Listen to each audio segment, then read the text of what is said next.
Amén. Damos gracias a Dios por ese tiempo, por este domingo. Domingo de agosto, domingo de vacaciones. Se nota que hay hermanos que nos estarán escuchando a través de internet y desde aquí les damos un saludo a todos aquellos, también a todos aquellos que nos ven desde otros lugares, otros países alrededor del mundo, alrededor de esas 267 naciones, en las cuales el Evangelio va a ser predicado. Y como vemos nosotros también en ese texto, el Evangelio empezó a ser predicado, aunque ya se comenzó a hablar, pero en este momento se empezó a predicar de una forma especial. Es el día de Pentecostés, que todos conocemos, tan famoso y tan reiterado en nuestro día a día. Y podemos ver todas esas naciones que fueron predicadas en su propio idioma en aquel momento. Esta es la gracia y es la obra de Dios.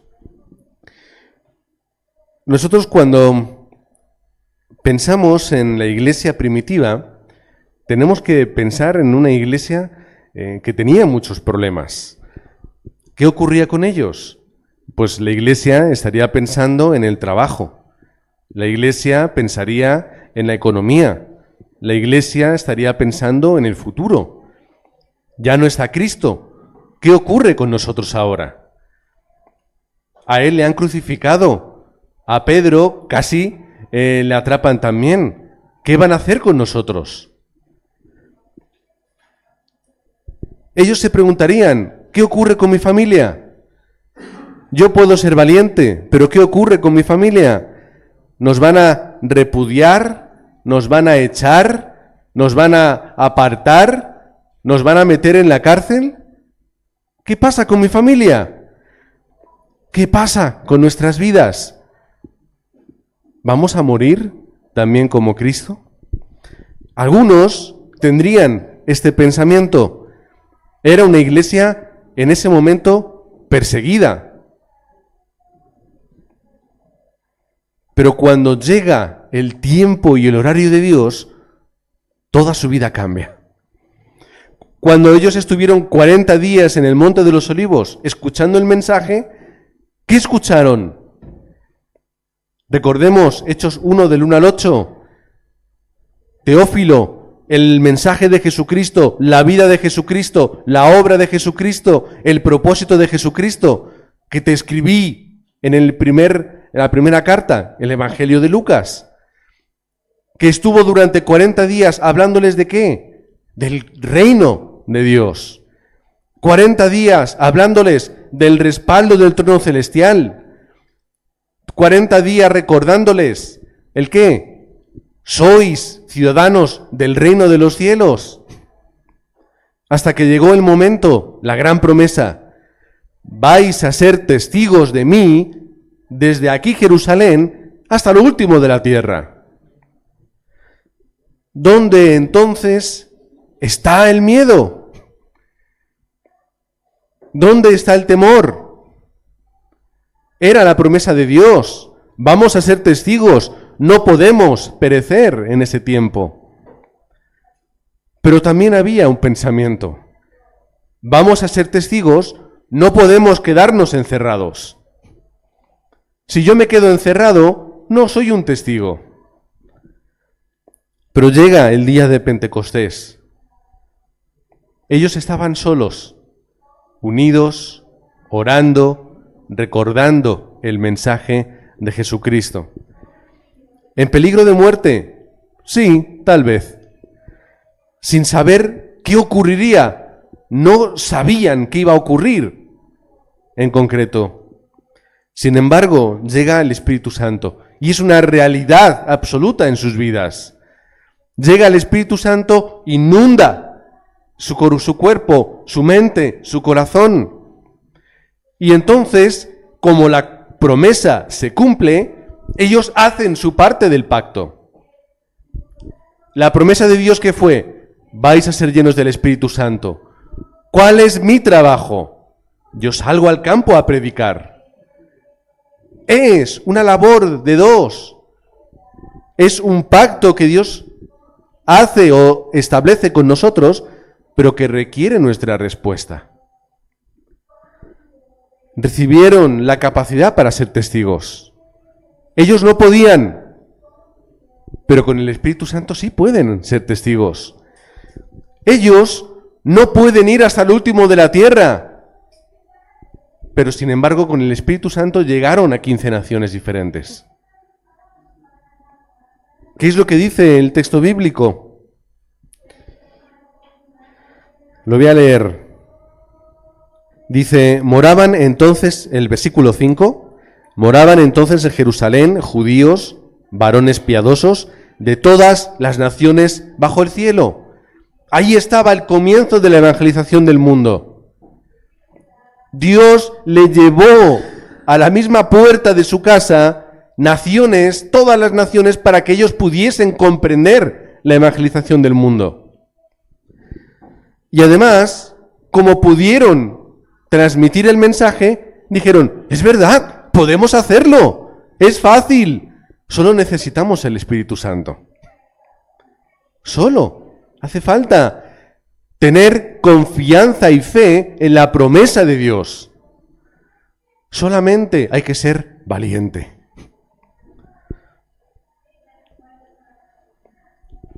Por eso, en primer lugar, hoy, la iglesia primitiva disfrutaba de la respuesta de que Dios está con nosotros. Amén. Dios está conmigo. Conmigo, con el pastor Jonathan García, contigo y contigo. De una forma individual. Dios está a mi lado constantemente. Recordemos, Cristo estuvo con ellos haciendo el ministerio. Tenían la experiencia de Cristo. Habían comido, habían dormido, habían hablado, habían hecho bromas, habían predicado, habían sanado. Con Cristo todos los días. Ellos tenían el testimonio de la cruz. Habían visto a Cristo muerto y después resucitado. Habían visto a Cristo humilde en la cruz y triunfante otra vez en la vida. Ellos se habían dado cuenta, Jesús es el Cristo. Ellos estuvieron juntos escuchando el mensaje hasta que Jesucristo fue ascendido. ¿Y qué es lo que les dijo en una ocasión Jesús? Vendrá a vosotros el Consolador, que es el Espíritu Santo. No vais a estar solos, vais a estar conmigo todos los días. Mateo capítulo 28, versículo 20. He aquí, yo estaré con vosotros todos los días hasta el fin. ¿Qué dice Isaías? El profeta Isaías, ¿cómo será llamado aquel que vendrá? Su nombre será Emmanuel, Dios con nosotros. No estaban solos, nunca han estado solos y no lo iban a estar en ese momento. No tenían que preocuparse del trabajo o del dinero, no tenían que preocuparse por sus familias, no tenían que preocuparse por su vida.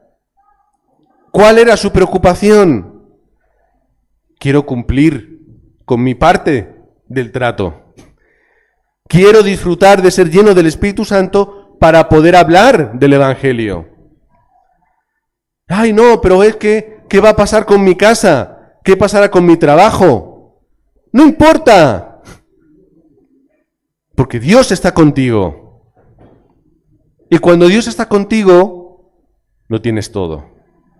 Cuando tú disfrutas de que Jesús es el Cristo, lo tienes todo en tu vida. Cuando tú experimentas el Espíritu Santo en ti, tienes todo el poder. ¿Dónde está la preocupación? No te preocupes, ocúpate por cumplir con tu parte. Obtuvieron algo que jamás pensaban que iban a obtener. ¿Cómo es posible que esto ocurra en nuestra vida?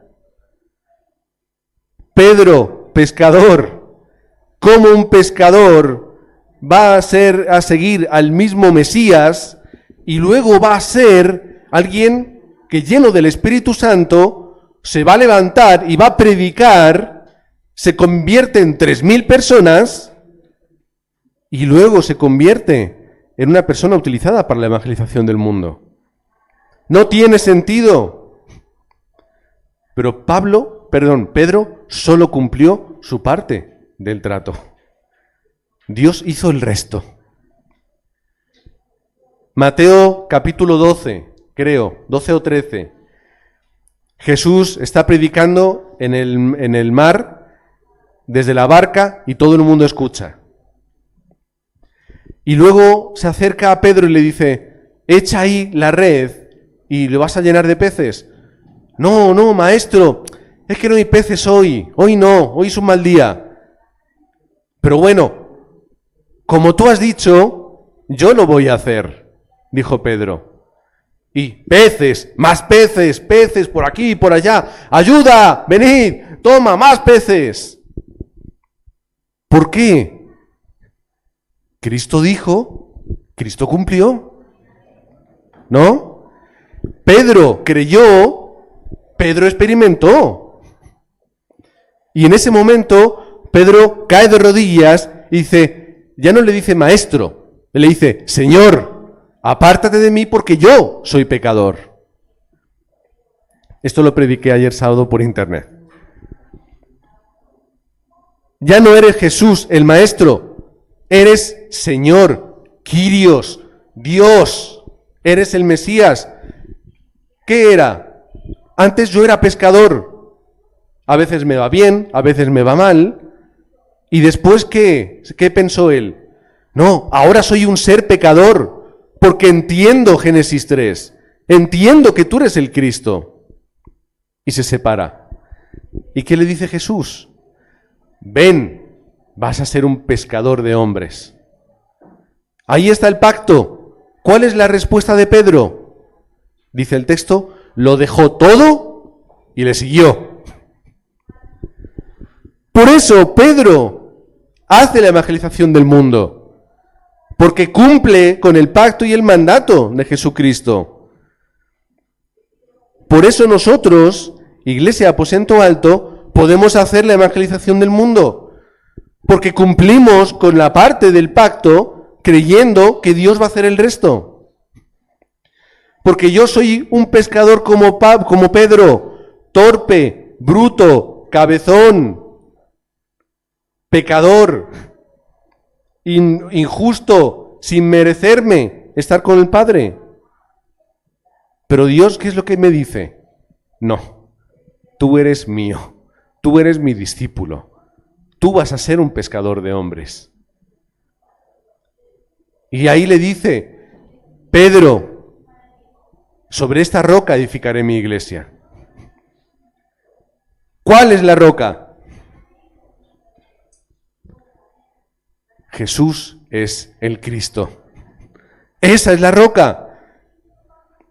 Tú eres el Cristo, el Hijo del Dios viviente. Le dice, Pedro, esta es la respuesta correcta. Así yo voy a construir mi iglesia. A través de esta confesión, a través de este corazón. En segundo lugar, la iglesia primitiva experimentó que Dios estaba con ellos. Primero, Dios está conmigo, pero también Dios está con su iglesia. Dios está con nosotros. Dios guardó a su iglesia, la guió y la dio el poder para hacer la evangelización del mundo. ¿Qué va a hacer Dios con la iglesia Aposento Alto? En segundo lugar, estaban juntos. ¿Cómo dice el texto? Cuando llegó el día de Pentecostés, estaban todos unánimes juntos. Juntos, no separados, no en sus casas. Eran un cuerpo, una unidad. Así Dios está con su iglesia. El mismo evangelio, mismo mensaje, misma oración, misma corriente. Así Dios cumple, así Dios puede obrar con la Iglesia. Por eso Internet es a veces una ayuda y a veces un tropiezo. Por eso estas iglesias modernas, donde todo es un espectáculo, no se disfruta de verdad de la unidad. Tenemos que levantar la iglesia que está junta, unánime, en medio del desastre, en medio de la oscuridad, en medio del caos. Dios estaba con su iglesia en el campo de la evangelización del mundo. ¿O no? Tenían las respuestas ya preparadas. Todos los frutos estaban esperando en el campo. Los discípulos estaban ya levantados y preparados para hacer la evangelización. Dios estaba con su iglesia.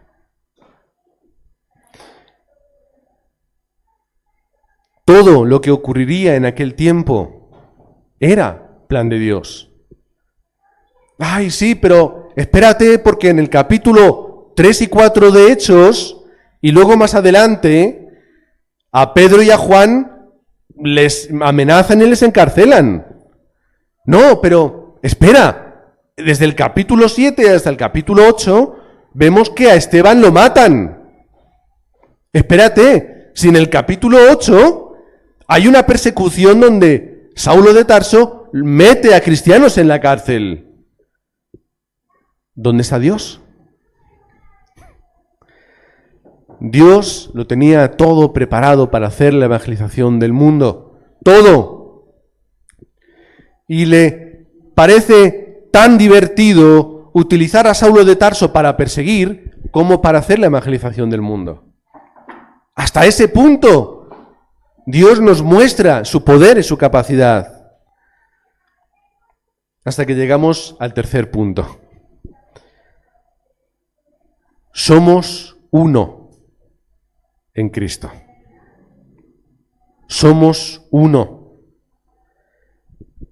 Versículos, los voy a leer del 9 en adelante. Partos, medos, elamitas y los que habitamos en Mesopotamia, en Judea, Capadocia, en el Ponto y en Asia, en Frigia, en Panfilia, en Egipto y en las regiones de África más allá de Cirene, y romanos aquí residentes, tanto judíos como prosélitos, cretenses, árabes, les oímos hablar en nuestras lenguas, las maravillas de Dios. Ahí estaba la evangelización del mundo. Dios lo estaba haciendo. No había ninguna duda de que la obra de Dios se estaba cumpliendo en sus vidas. Versículo 41. Damos un salto. Así que los que recibieron su palabra fueron bautizados y se añadieron cada día como 3,000 personas. ¿Por qué? Dios tenía un plan y la iglesia obedeció en ese plan. Por lo tanto, hay respuesta en el campo. La iglesia Aposento puede ir al campo ahora y hacer que 3,000 personas se conviertan. Yo que tengo la voz tan débil y que con micrófono se me cansa, ¿voy a poder gritar y se van a convertir 3,000 personas? Dios puede hacerlo. Pero la pregunta es, ¿la iglesia Aposento Alto está preparada para servir a 3,000 personas? ¿Tenemos la capacidad para discipular a 3,000 personas? ¿Tenemos la capacidad para ayudarlas a que encuentren la sanidad a su cuerpo, espíritu y mente? Es difícil, ¿eh? Tal y como son nuestros moldes, así serán nuestros frutos. Si en la iglesia Aposento Alto se levantan los obreros del campo y los discípulos, las maravillas ocurrirán. Porque los moldes están preparados para que Dios obre. Los recipientes van a ser grandes para que Dios ponga. ¿Yo puedo hacer que 3.000 personas se conviertan? Vamos a rebajar las expectativas. ¿Yo puedo hacer que 3 personas se conviertan? Bueno, convertir no es complicado, pero yo puedo ayudarlas a que ellas puedan vivir una vida plena en Cristo, las puedo ayudar a crecer y a discipular personalmente. Que cada uno responda a su pregunta. Tal y como yo me prepare, así Dios podrá obrar. Tal y como yo permita que el Espíritu Santo obre en mí, así yo podré hacer en el campo. Y llegará el momento en el que yo descubra, cuando yo doy el Evangelio, cuando yo ayudo a alguien a entender el Evangelio, soy más feliz que nadie. Y yo soy el primer bendecido. El anciano Basi no está aquí. Pero él me lo decía, lo hablaba con él. El primero que recibe gracia es aquel que da la palabra. Anciana Clara, ¿es verdad o es mentira? ¿Pero es fácil o es difícil? Estar aquí es exigente, es difícil. Es una responsabilidad. Pero el primer bendecido soy yo. Hace 2 semanas estamos en Santander, estoy en Santander para predicar. Y se acerca el pastor y me dice, toma, Pastor Jonathan, un regalo de parte de la iglesia.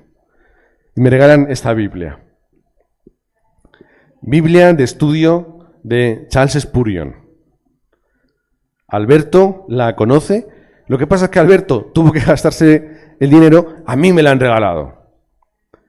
¿Por qué a mí me hacen este regalo? Porque yo voy a predicar. El regalo no importa, no es importante. ¿Pero qué es? Cuando yo voy a dar la palabra, yo soy el primer bendecido. Si yo no voy a compartir la palabra, me pierdo la bendición. Cuando yo hago y yo cumplo con el plan de Dios, ¿quién recibe la respuesta primero? Cuando yo cumplo con el plan de Dios, yo soy el primero que recibo la respuesta y soy el primero que soy feliz. ¿Por qué soy feliz? Porque le doy sentido a mi vida. Entonces mi vida tiene sentido. Porque yo cumplo con el pacto que Dios ha establecido conmigo. Soy feliz porque estoy cumpliendo con el pacto. Y yo también soy feliz, ¿sabéis por qué? Porque me di cuenta, Dios obra. Dios lo puede hacer todo. Dios cumple su palabra. Y al igual que a mí, de ser un ser pecador, me ha hecho libre y justo, también me ha hecho un evangelista en mi campo. Pero ¿cómo empieza todo? Cuando yo soy lleno del Espíritu Santo. Para terminar, tienes que iniciar tu búsqueda de la llenura del Espíritu Santo. No me malinterpretéis, todos tenemos al Espíritu dentro. Todos lo tenemos dentro. En el momento en el que yo dije, creo que Jesús es el Cristo, mi Salvador, el Espíritu Santo vino a morar en mí. Pero a veces le dejamos un espacio tan pequeño en nuestra vida, una habitación tan pequeña, que no puede hacer nada. ¿Por qué no puede hacer nada? Yo soy muy grande. Yo soy muy listo. Es que a mí me apetece hacer muchas cosas. Es que yo tengo mis consideraciones. Muérete en esa cruz y que Cristo pueda vivir en ti. No quiero que muráis, quiero que vuestro yo muera para que Cristo pueda reinar. Quiero que podáis vivir esa vida concentrada en lo espiritual para que el Espíritu Santo pueda obrar en vosotros. cuando salgamos al campo, van a suceder una de dos cosas. La primera, dice el texto, algunos se maravillaban de lo que estaban viendo. ¿Cómo es posible que prediquen en mi idioma? Otros decían, están borrachos, han bebido mucho.